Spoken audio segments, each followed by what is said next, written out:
Hello à tous, bienvenue sur ma chaîne. Je vous retrouve aujourd'hui pour vous présenter les Woody de Stabilo, qui sont des crayons qui existent dans 24 couleurs, dont 6 pastels, un or et un argenté, et qui sont à la fois crayons de couleur, crayons gras et crayons aquarellables.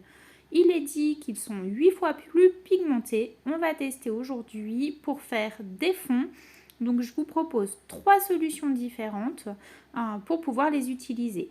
J'utilise du papier aquarelle de chez Action pour utiliser les Woody parce que je vais utiliser des techniques mouillées. Donc pour le premier fond, je commence par disposer des couleurs. J'ai choisi les Woody pastel pour celui-ci. Donc vous pouvez voir que ça s'applique assez facilement. On voit toujours le grain du papier, ce qui n'est absolument pas un problème. Donc voilà, j'ai disposé un peu toutes mes couleurs. Donc des roses, des bleus, des verts, des jaunes. Je vais avoir aussi un orangé clair et un violet que je dispose un petit peu partout. Alors j'essaye de faire des taches pas forcément régulières, de formes et de tailles différentes, de manière à pouvoir vraiment diffuser la couleur partout et à ce que ce soit un petit peu plus harmonieux. Et ensuite, je viens tout simplement les aquareller. Donc je repasse les Woody avec de l'eau, avec un pinceau aquarelle tout simple. Voilà, donc la couleur se mélange plutôt bien. Je laisse les pigments se diffuser entre eux puisque la couleur est mouillée, mais ça fait pas comme de l'aquarelle, ça va pas se diffuser de trop. Donc c'est plutôt sympa par rapport à ça. Alors il y a des endroits où on voit toujours les traits des crayons, ce qui n'est pas forcément un problème en soi. Donc voilà. Ensuite, j'ai utilisé une deuxième technique. Alors là, je suis partie plutôt sur les Woody dorés, argentés, avec un peu de noir. Et je les ai positionnés un peu sur les côtés. Donc j'ai commencé par le doré.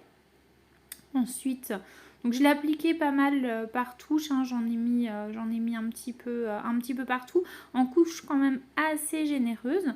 Je suis venue rajouter un peu de noir sur les côtés et puis un peu à l'intérieur du doré. Voilà, j'en mets un petit peu partout, je diffuse le noir de manière à ce que ça se mélange après. Et j'ai rajouté de l'argenté. Donc l'argenté, voilà, pareil, hein, je le rajoute par-dessus. J'ai fait l'autre côté avec une dominante d'argenté. Donc je positionne, je me fiche un peu qu'il y ait des traits parce que je vais utiliser du gesso dans cette technique-là. Donc je sais que le gesso de toute façon va recouvrir une partie de mon Woody et que ça va simplement venir mélanger. En fait, ça va récupérer les pigments sur la feuille et ça va les mélanger au gesso. Donc le gesso, hein, c'est de l'acrylique mais avec de la craie à l'intérieur. Ça sert souvent de base pour les peintures. Donc là, je l'ai appliqué au pinceau et vous pouvez voir que le gesso en fait a activé les propriétés des Woody et c'est venu se mélanger. Voilà, donc j'en applique un petit peu partout sur la feuille. Alors le noir est particulièrement réceptif. L'argenté a un peu disparu sous le gesso. En revanche, le doré est ressorti à certains moments. Par contre, j'étais pas complètement satisfaite, donc je suis, après séchage, venue rajouter par-dessus du doré. Et vous pouvez voir que ça fonctionne très bien de venir repasser par-dessus. Et là, je suis venue tout simplement l'étendre avec un petit peu d'eau. Donc voilà, en fait, j'ai mixé un petit peu les deux techniques. Voilà, donc ça sèche plutôt bien et je suis assez contente du résultat. Pour la troisième technique, je suis partie, je voulais faire des formes. Alors je voulais pas partir sur un arc-en-ciel, donc je suis partie sur des carrés, sur une sorte de damier avec plusieurs couleurs, donc dans des tons un peu d'automne, du rouge, du orange, du jaune, du vert.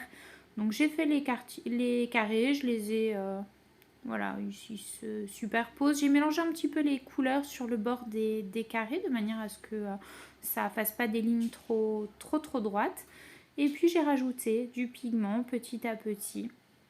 Voilà, donc ces fonds-là, une fois qu'ils seront terminés, je les utiliserai moi pour faire du art journal. Donc ils seront en partie recouverts. Donc c'est vrai que j'ai pas besoin d'avoir un fini hyper carré quoi. Après, les Woody, ils sont plutôt sympas à utiliser. C'est une bonne alternative aux néocolores, notamment de Caran d'Ache, dans la mesure où ils sont beaucoup moins chers. Par contre, clairement, on n'aura pas le même rendu que les Caran d'Ache, que les néocolores 2.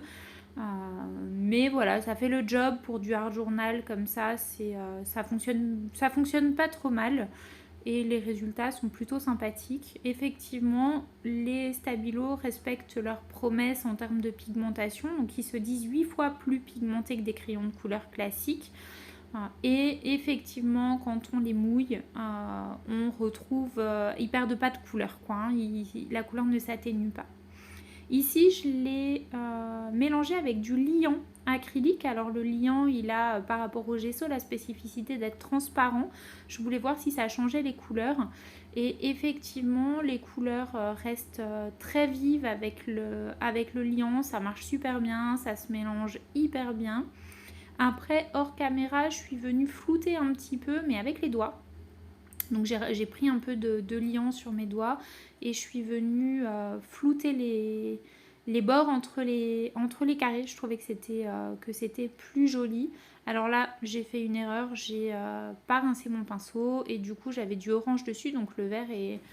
Voilà, le vert a un peu changé de couleur. Pour la suite, j'ai repris des pinceaux propres et ça a évité ce genre de modification de couleur qui est un peu dommage quoi. Voilà. Donc là, on voit sur le verre, hein, si on applique de façon un peu trop grossière le Woody au départ, on garde quelques traces en dessous. Mais encore une fois, moi, dans ma situation, c'était pas forcément ennuyeux. Maintenant, si jamais vous voulez quelque chose de plus lisse, il faudra faire plus attention en posant le Woody au départ, quoi, hein. Voilà. Donc je continue. Il faut savoir que je vous présenterai dans les semaines qui viennent probablement des vidéos d'art journal en utilisant ces fonds-là pour que vous puissiez avoir une idée de ce que ça peut donner à la fin après les avoir utilisés, après avoir rajouté des tampons, des images, des textes par-dessus. Parce qu'effectivement, comme quand on regarde un fond comme ça, c'est sûr qu'on ne peut pas l'utiliser en l'état, quoi. Alors pour le fond, là j'ai aussi rajouté, avant que ça sèche, plein de gouttes d'eau que je suis venue ensuite récupérer avec du sopalin. Et en fait, ça a enlevé des pigments, ce qui explique les petits points blancs qui sont situés un petit peu partout sur la feuille. Voilà, je vous remercie d'avoir suivi cette vidéo, je vous dis à très bientôt et en attendant, n'hésitez pas à me laisser des commentaires et à vous abonner à la chaîne pour pouvoir avoir accès à toutes les vidéos qui sont en préparation actuellement. Merci à vous, ciao ciao.